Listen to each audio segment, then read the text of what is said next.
I saw the final episode of Captain America and the Winter Soldier on Netflix. It's a great series. There's a group called the Flag Smasher that kind of resonates with me. I mean, I'm not African American, but I was raised in the hood in the Linden area of Columbus, Ohio, and I know they've struggled a lot in history. That sucked what the bad whites have done, but I get the Flag Smashers. They weren't really evil. I mean, after the blip where half of the Marvel universe was unalived from Thanos with the, I don't know what it was called, I think the global relocation, I think, or whatever. People were sent to areas they didn't really want to be in, and they were taking land from like people that belonged there just to put others there. And that girl Carly Morgenthau led the group. The ginger girl led the group that was demanding that they not take it back, and they were fighting back with the strongest force that they could against the global elitists that thought they were better than everyone else. There was definitely a lot of conflict of interest there. I mean, Falcon, as you know, Sam Wilson, was a poor African American man barely getting by that was a soldier fighting for his country. He was mentored by a guy named Isaiah Bradley who worked hard to fight for the country that despised him, experimented on him, and locked him up. After the final battle, Falcon said that everyone needed to do better. He explained the reasoning for why the Flag Smashers were doing what they were doing, fighting back.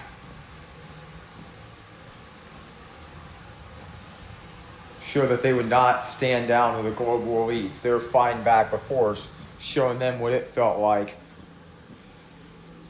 So yeah, I can relate to that Carly girl. I mean, not really, I'm not African American, but yeah. I've lost my home twice before, so yeah. Because when my mom passed away, I had to relocate from my hometown of Columbus to Galway, then Hilliard, then my current town, which I'll not disclose yet.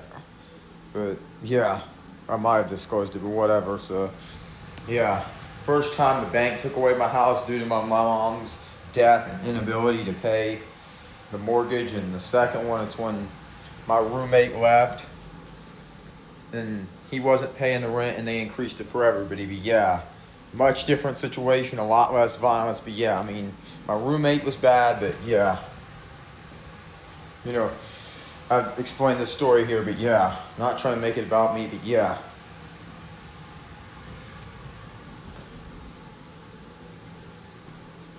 If you want to watch it on Netflix, all 6 episodes, you'll see why that girl did what she did.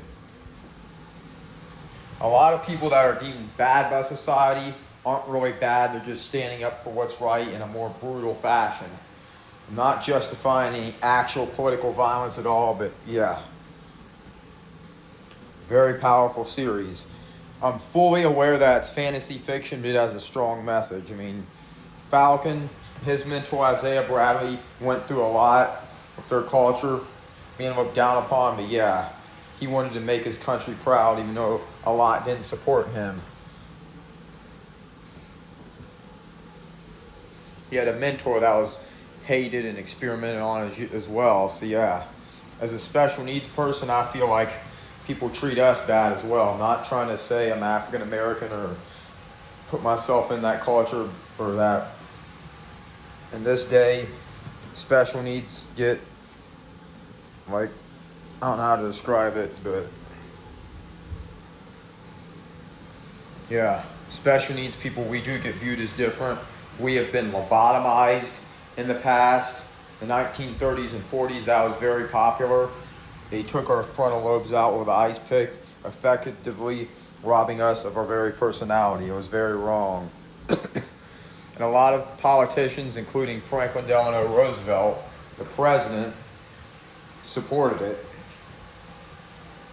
That was done to John Fitzgerald Kennedy's sister Rosemary by their parents, who were also corrupt bootleggers. JFK did not support that, and his sister Eunice formed Special Olympics with her husband Sergeant Shriver, who was a devout Christian that wanted to help them. So yeah, special needs folks, a lot of people view us as children. They treat us as such. Even high-functioning ones, such as myself, get viewed as children.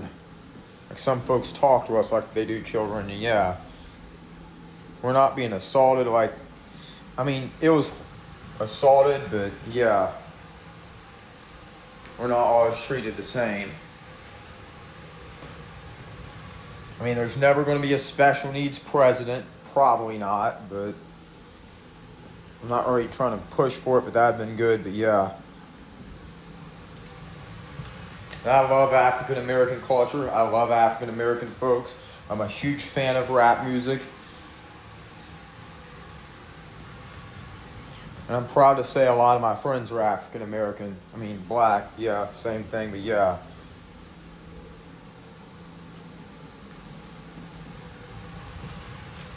I haven't gone through what they've endured, but yeah, it's a lot of hardships in the neighborhoods that I grew up in Linden, because I know a teacher that taught there when I was there that said 7 students in one graduating class were unalived in 1 year. I have to say that due to TikTok's damn regulations, but yeah. I know the best friend of a girl named Ashanique that got killed. I mean, she needs prayers because she's dealing with issues in her life, but yeah, I get it. There's a lot of depression because a lot of people are depressed everywhere. It sucks.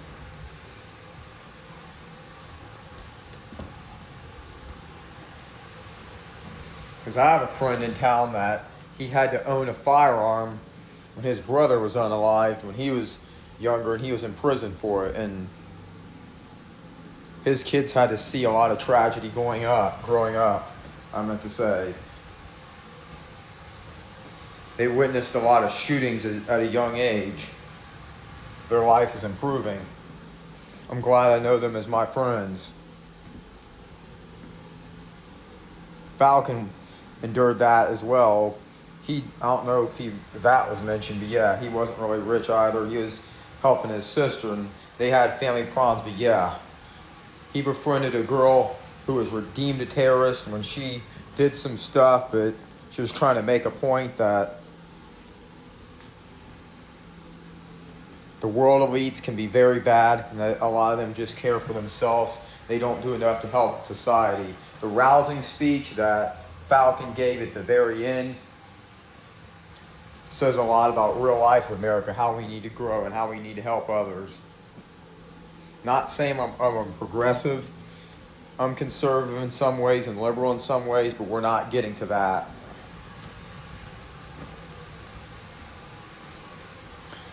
We need to love each other and not care so much about skin color either. Not treat anyone bad just because their skin color is different or their mental capacity is different or whatnot.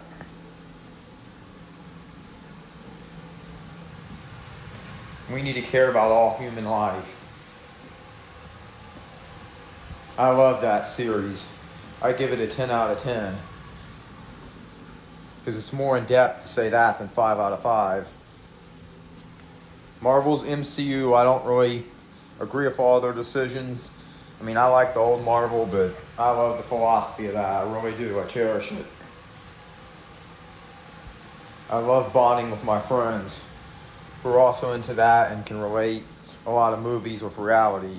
I'm lonely a lot, but yeah, when I see my friends, I greatly enjoy it. I relish it. Helps me thrive.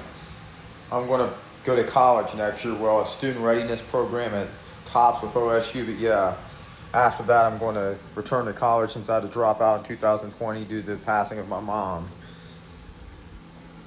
I'm going to enjoy all the new opportunities I'm going to have. I didn't mean to stutter, but I was kind of nervous due to my OCD. But yeah, I'm giving that series a 10 out of 10. Have a blessed day, y'all. God bless y'all. Christ is risen. Truly is risen.